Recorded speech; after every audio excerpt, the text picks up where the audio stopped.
Muy buenos días a cada uno de ustedes que nos están acompañando en esta preciosa transmisión de la serie de Somos Piedras Preciosas acá en Iglesia Cristiana Verbo en San Ramón. Les mandamos un gran abrazo de amor, de paz, sabiendo de que estamos en tiempos en los que la palabra del Señor viene a refrescar nuestras vidas en medio de todas las situaciones que probablemente estamos pasando.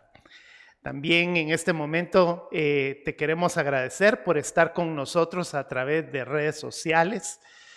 Tú sabes que estamos tratando por todos los medios, todos los días domingos, de enviarte este mensaje de la palabra a través de todos nuestros dispositivos. Queremos decirte que tenemos nuestros 2 canales de YouTube para que tú nos puedas visitar, para que tú te puedas mantener en contacto con nosotros. Recuerda que está el canal de YouTube de la iglesia, Verbo SR, y también en Instagram para que tú lo puedas accesar. Ahí tenemos mucha información, algunas cosas bien especiales de las actividades de la iglesia. También tenemos el canal de YouTube de tu servidor, Ricardo Duarte, en donde estamos haciendo una retransmisión por las tardes para que tú no te la pierdas.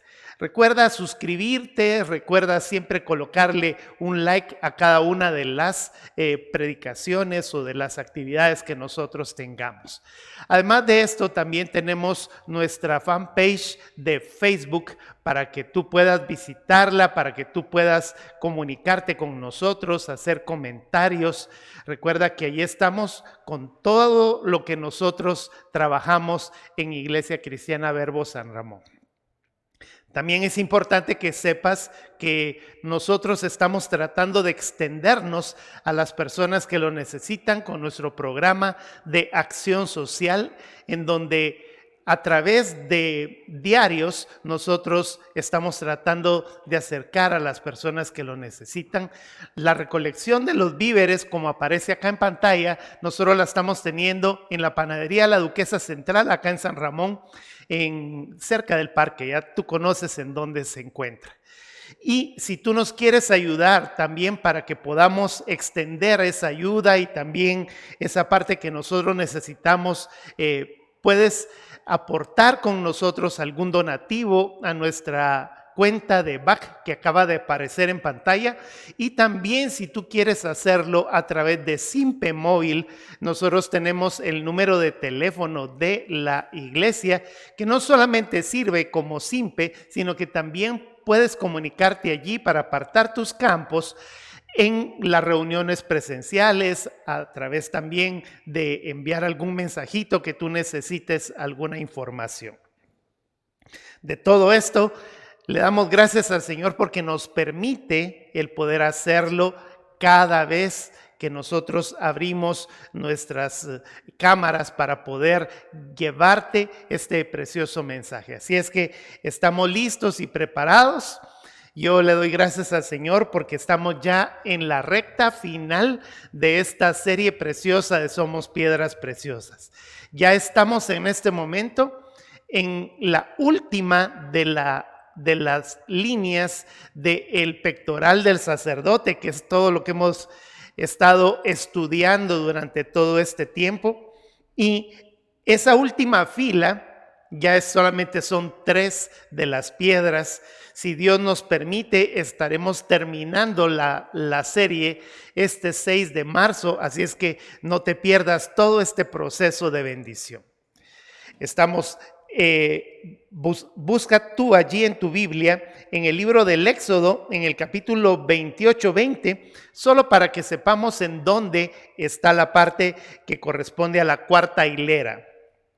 Esa cuarta hilera nos dice que está integrada por un berilo, que es el que vamos a estar hablando el día de hoy, un ónice y un jaspe. Ya es lo último que nos corresponde. Todas estarán montadas en engastes de oro, dice. Esa era la forma en la que estaban colocados en el pectoral del sacerdote.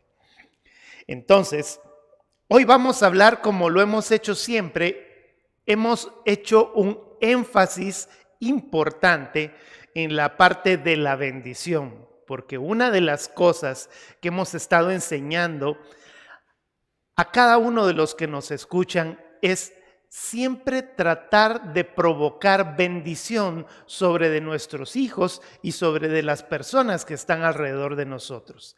La Escritura dice que ninguna palabra ociosa debe de salir de nuestra boca.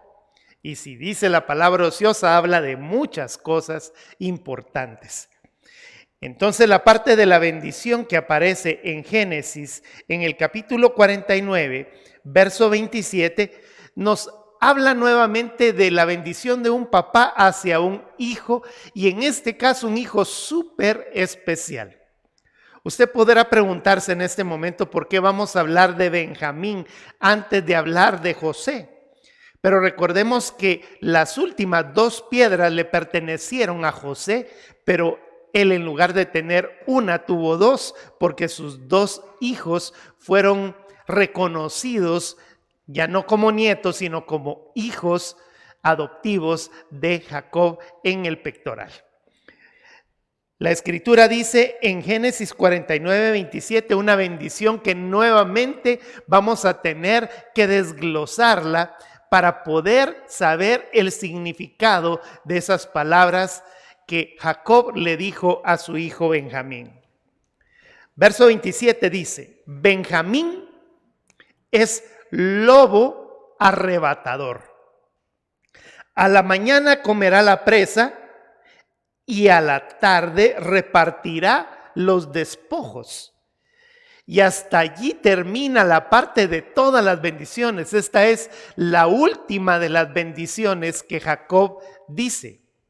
Cuando Benjamín salió de allí, salió con la última bendición de su papá, y allí no nos dice en la Escritura de que en ese momento murió, pero los siguientes versículos nos hablan de que ya de allí en adelante Jacob pasó en su proceso de la partida de estar en la presencia del Señor.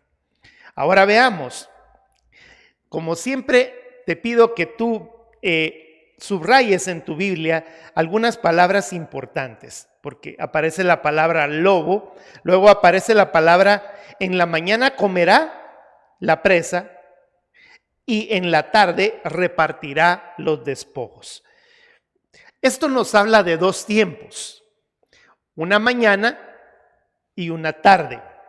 Y esos 2 tiempos nos están hablando de 2 procesos que vamos a ver en este estudio un poquito más profundamente.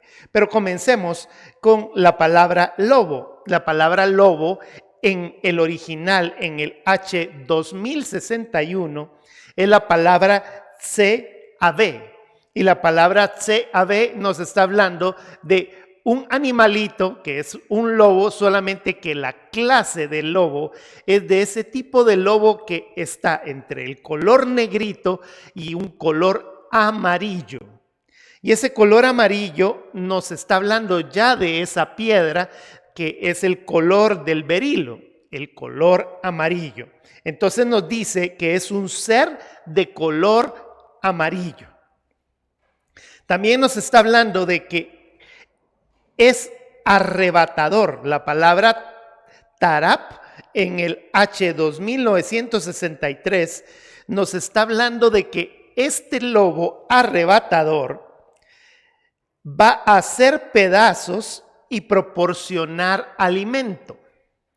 Es decir, que la función de ese lobo es partir y dar alimento. Y desde el momento en el que nos está diciendo de partir y dar el alimento, nos está hablando ya de esos 2 segmentos de tiempo. La mañana que nos habla la Escritura es la palabra boger, es el H1242, y nos habla del inicio del día. Acá yo voy directamente a la parte de la interpretación bíblica, porque nos está hablando de iniciar ese periodo de tiempo del reino de Dios. Y aquí lo vamos a ver en una explicación un poco más profunda, porque nos está hablando de el tiempo en el Antiguo Testamento donde se entregó el reino, y luego en la tarde cuando se entregó el reino en el Nuevo Testamento. Usted sabe que son dos espacios de tiempo, uno que tiene que ver con la parte de la ley y el otro que tiene que ver con el estado del tiempo de la gracia. En la parte de la mañana estamos hablando de el momento en el que el Señor permitió que terminara la teocracia, el tiempo en el que Dios gobernó como el rey total de toda la tierra, el rey total sobre del pueblo de Israel y principalmente sobre de Israel, que llegó el momento en el que se le acercaron a Samuel y le dijeron: ya no queremos que haya una teocracia, ya no queremos que existan jueces, ya no queremos que el Señor sea el que nos diga las cosas, sino que queremos que haya un rey físico como lo tienen todas las otras naciones. Entonces se entregó el reino a un hombre llamado Saúl y se convirtió en la primera monarquía sobre del pueblo de Israel. Usted sabrá o recordará que Saúl fue el primer rey sobre de Israel. Entonces estamos hablando de que esa primera parte, esa parte de la mañana, le correspondió al momento en el que Dios le entregó en sus manos al primer rey, que se llamaba Saúl, y que por cierto, Saúl es de la tribu de Benjamín. Aquí es donde todas las cosas tienen un porqué y tienen sentido.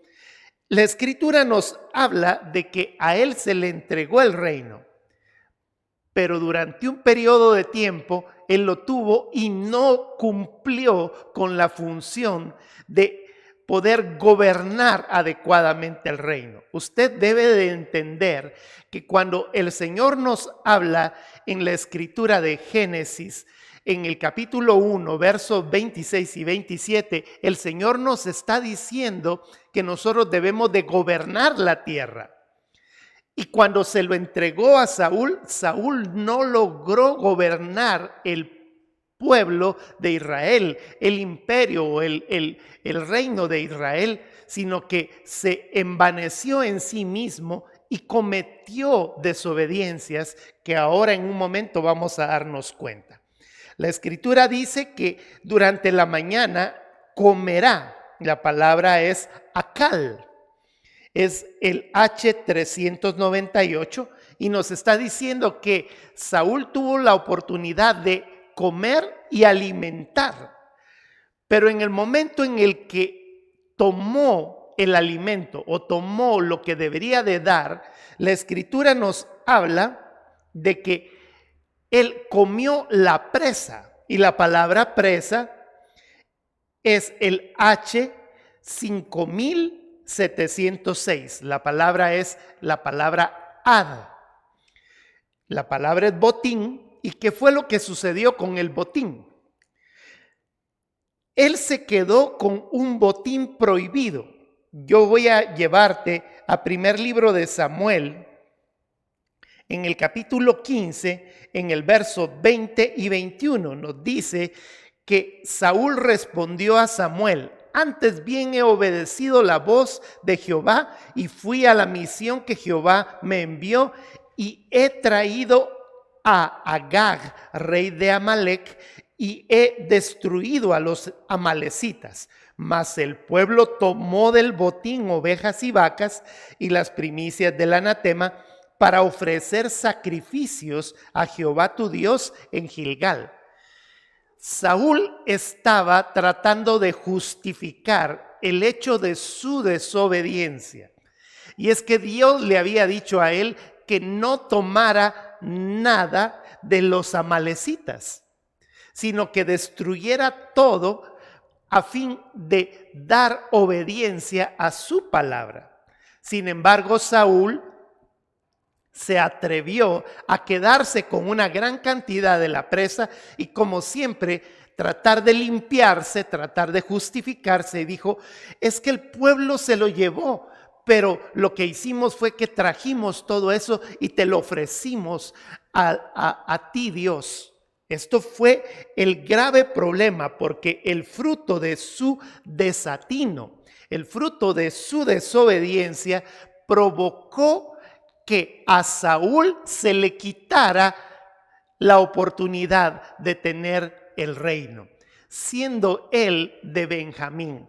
Por esa razón, abarca toda esta parte de la primera, el primer segmento de la profecía que Jacob le está diciendo a su hijo Benjamín. Es decir, que el primer segmento, la primera oportunidad que le dieron para poder recibir el reino, Saúl de Benjamín no la logró cumplir. Pero ahora vayamos a la otra parte, porque nos dice, en la mañana Saúl, ahora veamos de quién nos está hablando en la tarde, dice, porque el versículo dice, Benjamín el lobo arrebatador, de la mañana comerá la presa y en la tarde repartirá los despojos. Ahora, ¿de quién nos habla la tarde? La palabra tarde es el H6153, la palabra es Erev, y significa el final del día. Es el último momento. Cuando nos habla de la palabra repartirá, es la palabra chalag, es el H2505, y cuando dice repartirá, está diciendo de dar una ganancia. Es decir, que al que le tocó la segunda parte, en lugar de quedarse con los despojos, está dando un margen de ganancia. Y los despojos que está entregando, dice la escritura, que eso de la ganancia está hablando directamente del otro descendiente de Benjamín, al que se le entregó también de la misma forma, siendo descendiente de Benjamín, el reino de Dios. ¿De quién estamos hablando? De Saulo. Se da cuenta que Saúl o el rey Saúl en el Antiguo Testamento y Saulo en el Nuevo Testamento, que ahora nosotros lo conocemos como el apóstol Pablo. Él entregó el fruto. Él sí no se quedó con el fruto.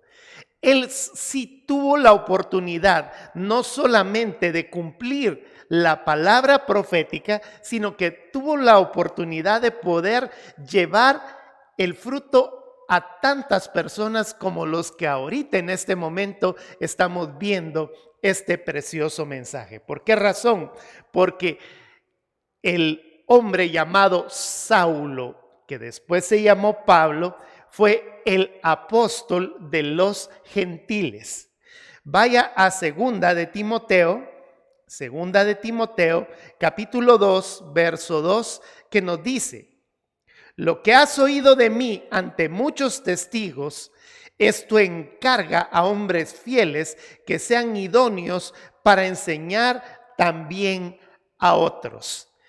Obviamente estamos hablando de uno descendiente de Benjamín que se convirtió en un apóstol del Cordero y que posteriormente a lo que estamos hablando sacrificó todo lo que él tenía en su vida para poder cumplir con la obra de evangelismo. Y ahí es donde entramos al concepto de el berilo, que es la piedra que significa el evangelismo. Ahora, el punto número 2, porque estamos hablando de que hay una bendición en Jacob, pero también hay una bendición sobre de la descendencia de Benjamín en Moisés. Cuando nosotros vamos a Deuteronomio en el capítulo 33, verso 12, nos dice: a Benjamín dijo, el amado de Jehová habitará confiado cerca de él, le cubrirá siempre y entre sus hombros morará. Vea la parte hermosa, porque nos está hablando de que aquella persona que cumple con su función de no quedarse con el reino para sí mismo, como lo hizo Saúl, sino que entregarlo a los demás, se convierte en un amado de Jehová, se convierte en una persona que va a vivir confiada en su presencia y que el Dios Todopoderoso lo cubrirá siempre y entre sus hombros morará. Obviamente aquí no estamos hablando solamente de Pablo de Tarso, sino que estamos hablando de todo aquel que viene a cumplir con esa función evangelizadora, que significa llevar el mensaje a todas las personas que lo necesitan. Ahora vayamos al punto número 3. Vamos a hablar un poquito acerca del berilo, y esto es hermosamente profundo, porque cuando nos habla del berilo es la palabra Tarshish, y es berilo, el H8658. La palabra Tarshish significa berilo heliodoro amarillo, transparente. Es una piedra muy hermosa de color amarillo, del mismo color que el famoso lobo que hablábamos hace un momento. Pero nos está hablando de la palabra Tarshish, de donde viene precisamente la palabra Tarsis, la palabra Tarso, que son la misma ciudad que abarca grandes riquezas y grandeza de bendiciones. Yo quiero irte rápidamente para que sepas de qué estamos hablando. El Salmo 72, verso 10 nos dice: los reyes de Tarsis y de las costas traerán presentes. Los reyes de Sabá y de Seba ofrecerán dones. O sea que estamos hablando de que los reyes de esa ciudad, los reyes de ese lugar, eran gente que tenía una gran riqueza, una gran posesión. Y cuando vamos a Jeremías, busque Jeremías en el capítulo 10, verso 9, nos dice: traerán plata batida de Tarsis y oro de Ufaz, obra del artífice, y de manos del fundidor los vestirán de azul y de púrpura, obra de peritos es todo. Aquí nos está hablando de que grande riqueza viene directamente de ese lugar.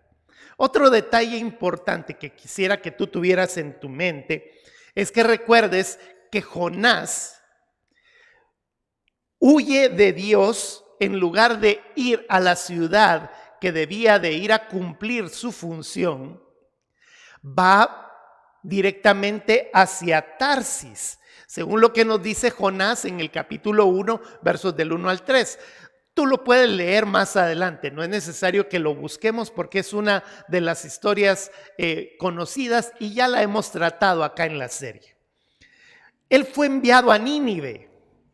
En lugar de ir a Nínive a dar un mensaje de buenas noticias, que es la palabra evangelio, en lugar de dar una buena noticia, él se va a meter a otro lado, y ya tú sabes la parte de la historia, para dentro del estómago de un gran pez. No habla de ningún momento de ballenas, no está hablando, como lo hemos hablado muchas veces, no habla de Yepeto, que en el momento en el que fue comido por una ballena, estaba ahí en una fogata, como nos dice la historia de Disney. No, en el caso de Jonás, se lo tragó un pez, lo mató dentro de él y resucitó del estómago del pez al tercer día.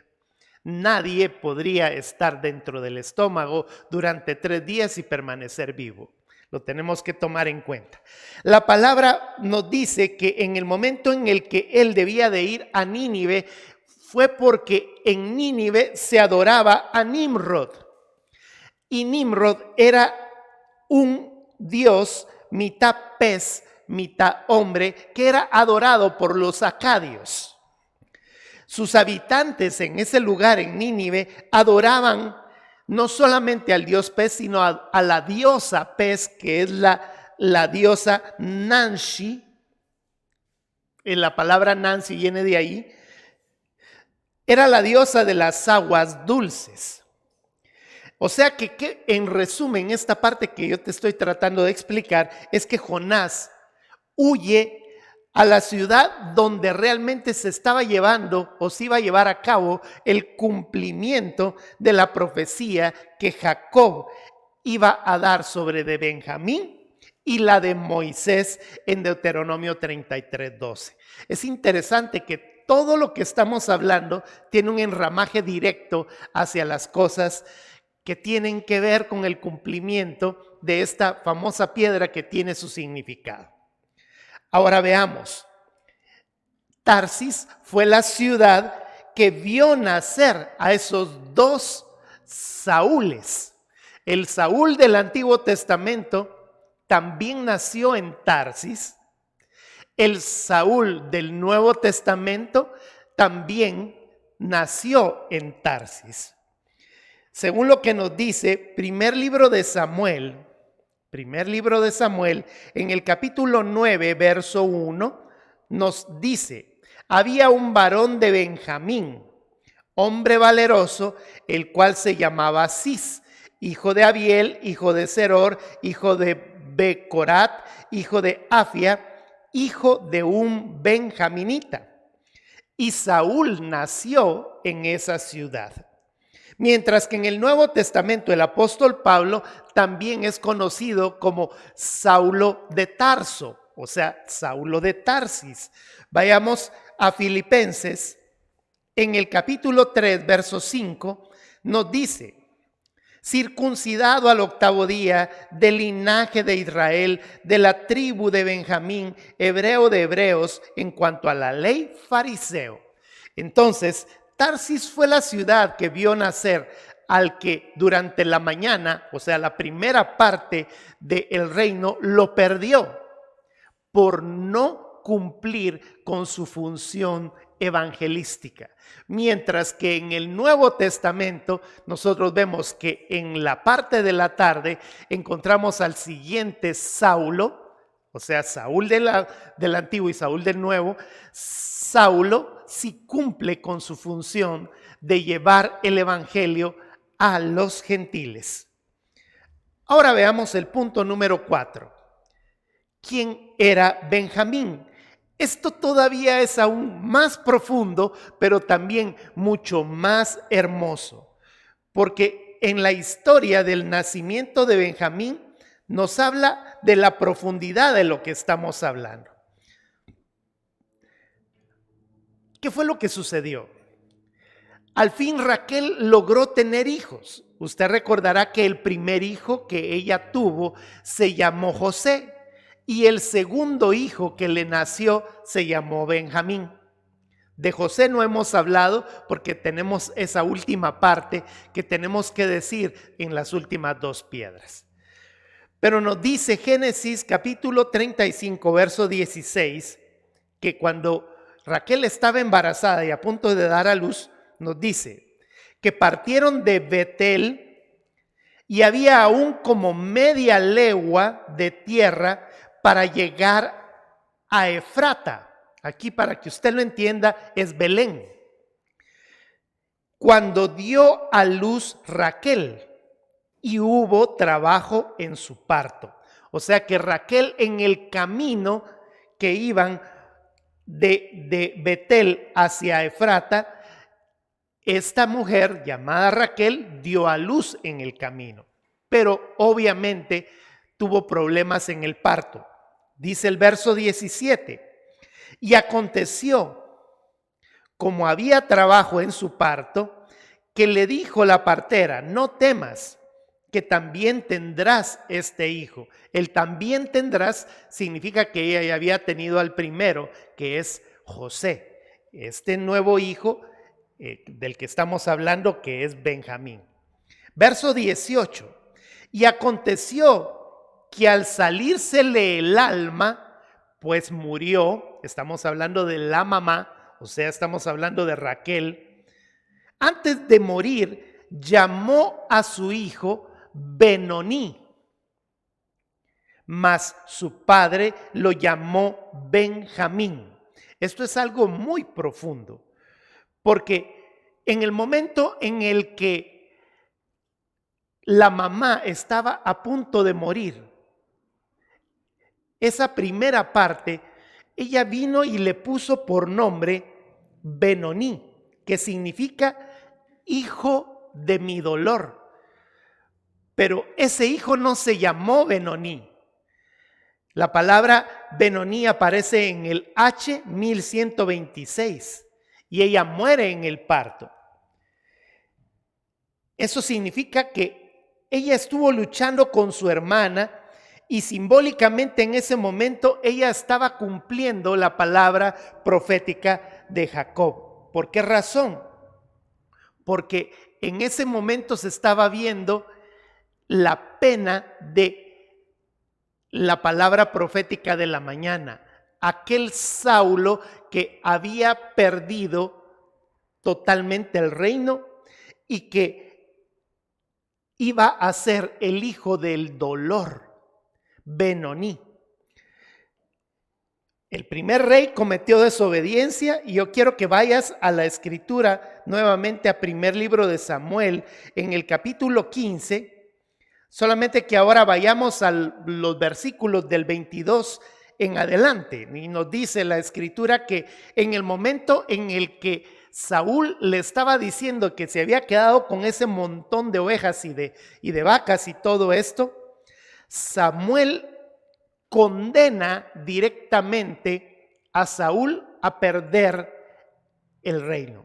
Nos dice: se complace Jehová tanto de los holocaustos y víctimas como en que se le obedezca a las palabras de Jehová. Ciertamente el obedecer es mejor que los sacrificios y el prestar atención que la grosura de los carneros. Porque como pecado de adivinación es la rebelión y como ídolo e idolatría la obstinación.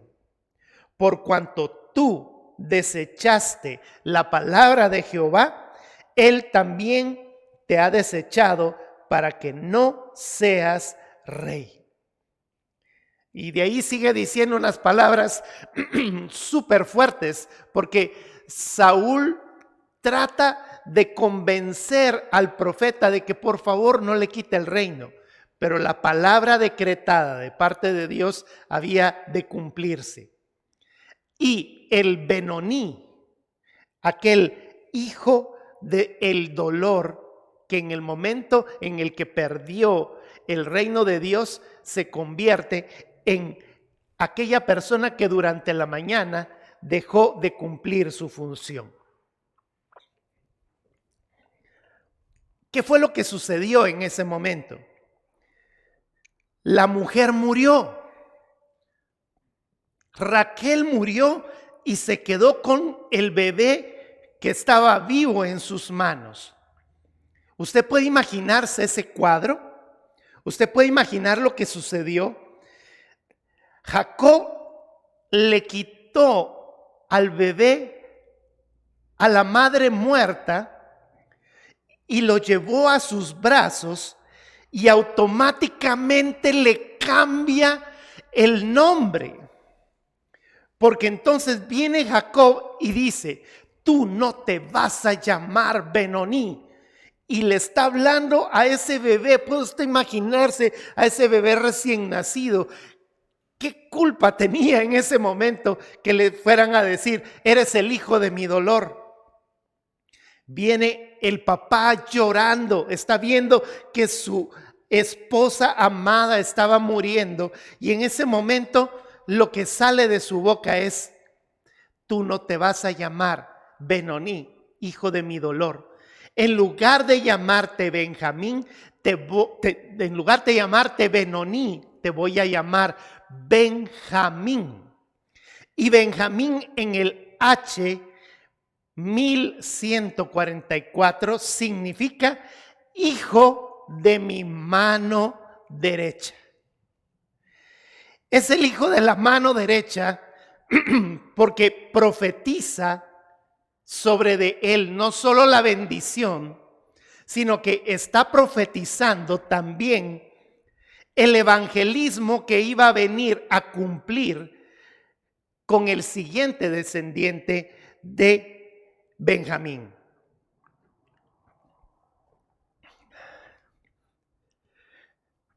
Romanos capítulo 11, verso 1, nos dice: digo pues, ¿ha desechado Dios a su pueblo? En ninguna manera, porque también yo soy israelita, de la descendencia de Abraham, de la tribu de Benjamín. Es decir que la palabra de bendición no solamente estaba siendo dada a Benjamín, que obviamente era uno de los hijos favorecidos de el Dios Todopoderoso, sino que también estamos hablando de que nos está dirigiendo la palabra a nosotros, como los hijos que cumplimos su función. Esto es hermoso, porque cuando nosotros vemos a Pablo no le valió el hecho de sufrir. Lo que el apóstol Pablo le tocó vivir, probablemente para ti y para mí, es algo que si tú lo reflexionas, nosotros nos preguntaríamos, ¿seríamos nosotros capaces de cumplir esa función de entregar el reino de Dios y ser los evangelistas que Dios quiere que seamos y sufrir lo que el apóstol Pablo sufrió? Usted puede imaginarse la forma en la que Dios está hablándonos en esta mañana y nos está diciendo: tú eres capaz de cumplir esa función. Si el apóstol Pablo le costó azotes, le costó casi la muerte durante el tiempo en el que estuvo tratando de vivir y revivir las cosas que el Señor le había encomendado. Es algo profundo. Tú puedes leer la palabra de Efesios desde el capítulo 2 y el capítulo 3. Él dice: a mí se me fue encomendado dar la palabra a los gentiles. Es algo tan profundo lo que el Señor nos dice, porque hasta el apóstol Pablo habla de la palabra misterio. Y la palabra misterio nos está hablando de eso que había estado escrito en el Antiguo Testamento y que nadie lo había entendido, y que el apóstol Pablo, a través del mensaje de la palabra revelada, lo estaba cumpliendo a cabalidad. Ahora, ¿qué nos está diciendo a nosotros? Nosotros debemos de cumplir una función evangelística.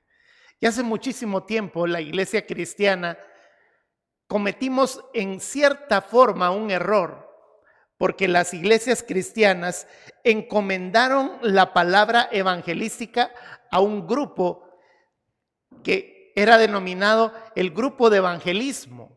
Entonces, toda la iglesia decía: vamos a ir a evangelizar. Y ellos decían que vayan los del grupo de evangelismo. ¿Por qué? Porque yo no pertenezco a ese grupo de evangelismo. Y eso fue un grave error, porque entonces le quitamos la oportunidad a cada uno de nosotros como hijos de Dios de cumplir con una función evangelística. Y yo tengo que decirte algo en esta mañana, y es algo fuerte. El que no puede evangelizar no es un hijo de Dios. ¡Wow! Esto es fuerte. Y tú me vas a decir: pero es que yo no soy evangelista. Y yo te tengo que decir la palabra: sí lo eres. Espiritualmente tienes en tu pectoral una piedra que es la piedra del berilo y su significado que es el que tú des el mensaje de las buenas nuevas.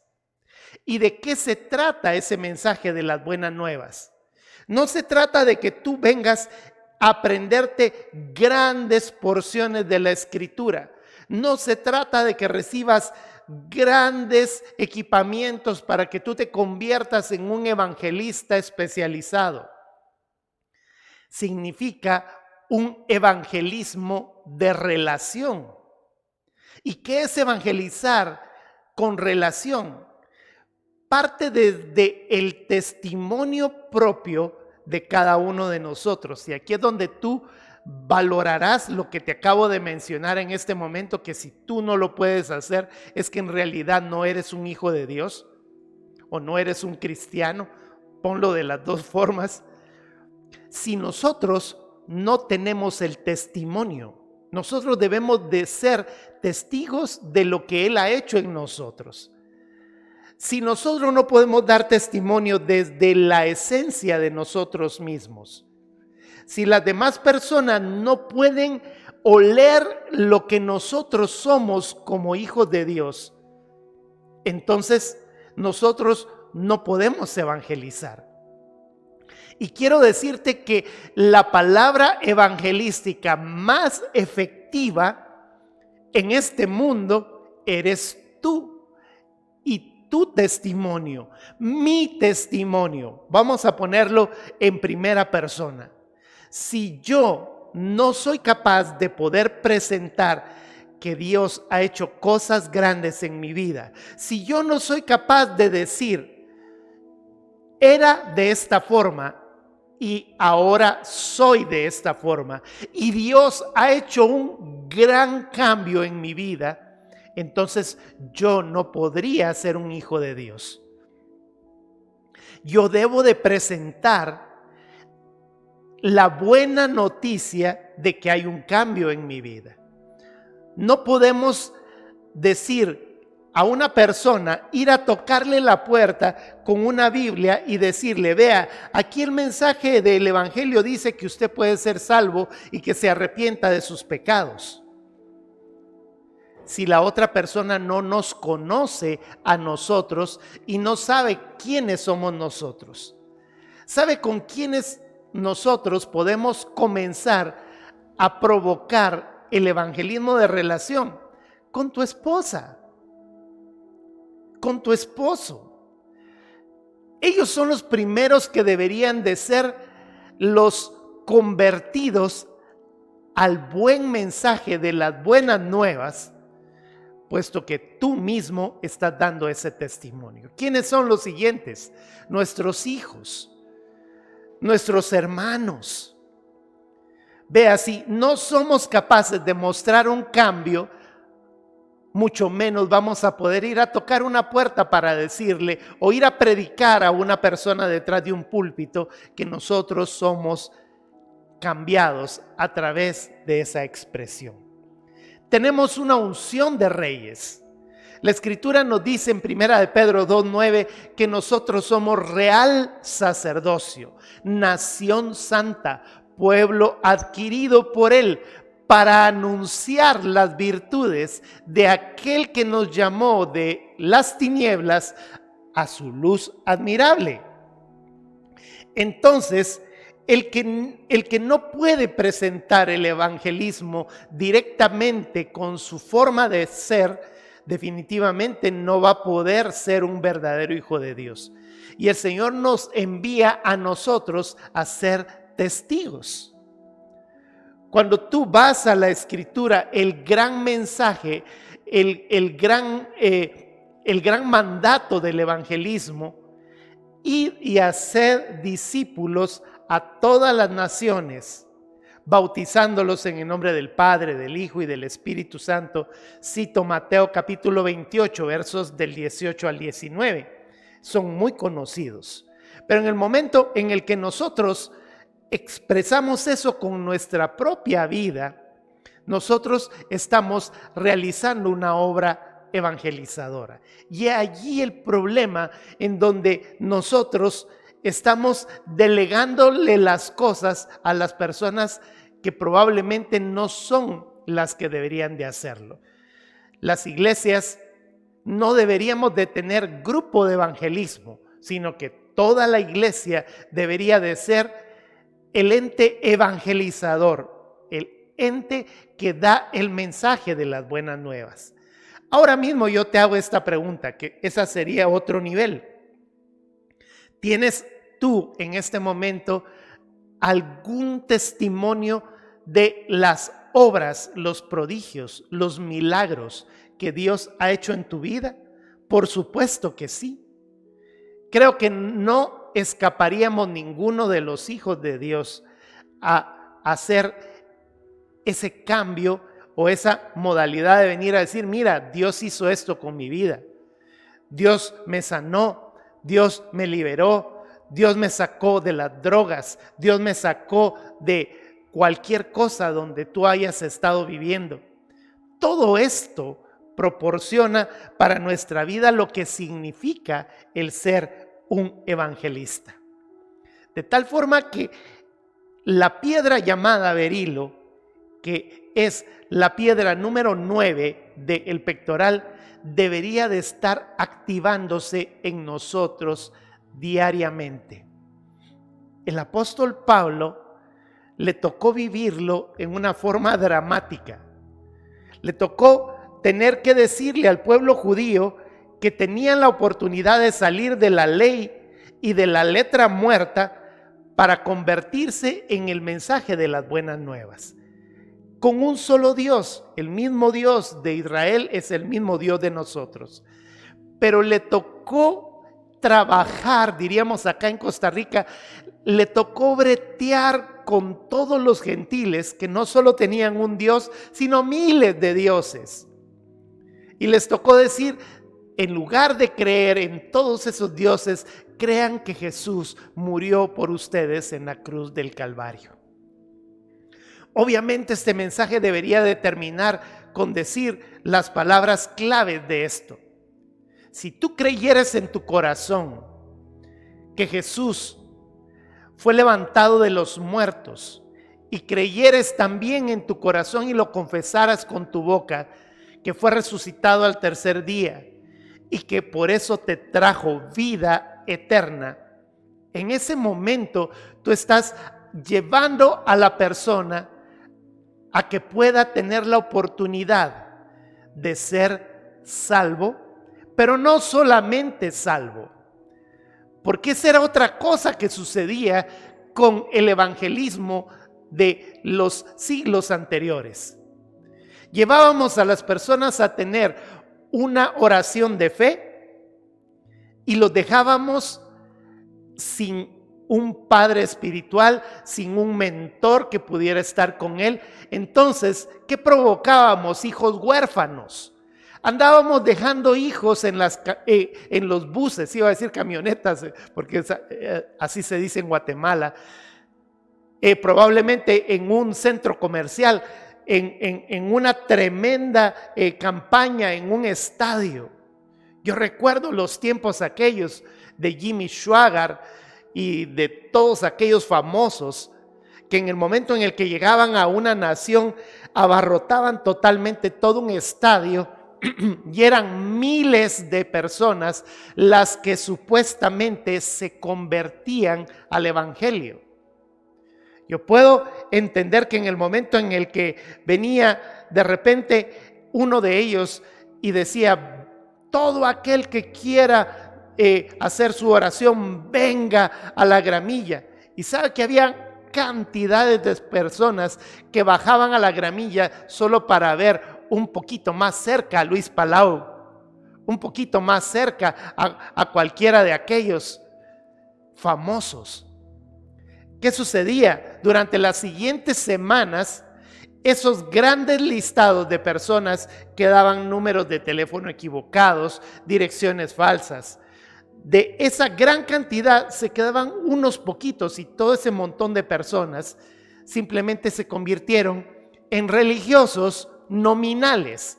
Lo mismo que sucedió en el tiempo en el que supuestamente hubo una gran evangelización en el año 325, cuando Constantino dijo, todos tienen que ser cristianos. Se convirtieron un montón nominalmente, pero tener una relación con Dios no fue lo más efectivo. Esto nos enseña mucho a nosotros, porque nos da a entender que la relación de evangelismo y la relación de crecimiento de la iglesia no ha sido probablemente el manejo adecuado que nosotros debemos de tener. Así es que el mensaje de hoy quiero terminarlo diciéndote, es mejor que tú tengas un tiempo con el Señor y se te note. Que se te note que en el momento en el que sales de tu habitación, de tu lugar secreto, en adoración, en búsqueda de su presencia, se te pueda percibir el olor al Hijo de Dios de donde tú estuviste. Si estuviste con papá, debes de oler a papá, y que la gente, cuando tú pases por esos lugares, pueda decir, este tiene algo distinto. Igual que él quisiera ser yo. Entonces nosotros estamos realizando el mejor de los evangelismos. Y créeme que provocaríamos un avivamiento mucho mayor, mucho mejor que llenar toda una cantidad de personas en un estadio. Yo no estoy criticando a Luis Palau, tampoco critico a todos estos preciosos evangelistas. Lo que critico fue la acción que la iglesia misma hizo al solamente pensar que un evangelista que se paró en ese lugar, en esa tarima, iba a hacer el trabajo de todos los que no estaban haciendo nada. Es nuestro tiempo, iglesia. Es nuestro tiempo de comenzar desde los hijos, desde la esposa, desde las personas más cercanas, en el lugar donde tú estás trabajando. ¿Qué tanto te creen? ¿Qué tanta credibilidad tienes tú como hijo de Dios? ¿O están viendo lo mismo de siempre? Esta es una pregunta que te hago en este momento. ¿Estás mostrando un cambio? ¿Estás mostrando una modalidad que las demás personas la van a seguir? Te dejo esta inquietud en esta mañana. Yo quisiera que esta piedra de evangelismo, el berilo, lo convirtamos en una gran realidad. Y nuevamente vuelvo a decírtelo. No porque tú tengas un anillo o que tengas un dije con un berilo, te vas a convertir en un gran evangelista. Eso nace directamente de tu corazón. Así es que cierra tus ojos y vamos a pedirle al Señor el día de hoy que Él venga a convertirnos en reyes, como en el caso de Saúl, que no lo logró, y en el caso de Pablo, que sí lo hizo, en el caso de nuestro Señor Jesucristo, que entregó su vida por nosotros, para que podamos tener ese tiempo de bendición y un avivamiento que va a provocar que Jesús venga pronto. Señor, en el nombre de Jesús, venimos a poner en tus manos este tiempo de iglesia, lo que realmente nosotros somos. Hoy por hoy, a través de las cámaras, Señor, nos estás proporcionando la oportunidad de que muchos podamos cumplir esa misión. Y lo único que tenemos que hacer es compartir el link de Facebook, agarrar, darle un copy y mandárselo a una persona y decirle, escucha esta palabra. Desde allí estoy cumpliendo una función evangelística, pero la parte más importante es mi testimonio. Gracias, porque tú me permites a partir de hoy comenzar a reflejar a Dios a través de mi vida como un espejo. Y te doy toda la gloria en el nombre de Jesús. Amén. Gracias por esta preciosa mañana. Sé que el tema fue bien profundo, pero sé también que el Señor nos habló directamente a nuestros corazones. Te dejo las palabras de bendición, que el Señor te bendiga y te guarde, el Señor vuelva su rostro hacia ti, el Señor tenga misericordia de ti, alce su mirada hacia ti y te conceda la paz. Y Señor, bendice las manos levantadas en actitud de recibir. Que todo lo que sus manos toquen sea de bendición. Que todo lo que sus pies pisen conquiste la gloria de tu reino. Y bendícelos con la bendición del Dios de Israel, que eres tu Señor, el Dios de Abraham, el Dios de Isaac y el Dios de Jacob. Te bendigan como padres, hijos, nietos, bisnietos y hasta 1000 generaciones. En el nombre de Jesús, amén. De parte del equipo multimedia, de parte de mi esposita, te mandamos un gran abrazo de bendición y nos vemos en la próxima. Hasta luego.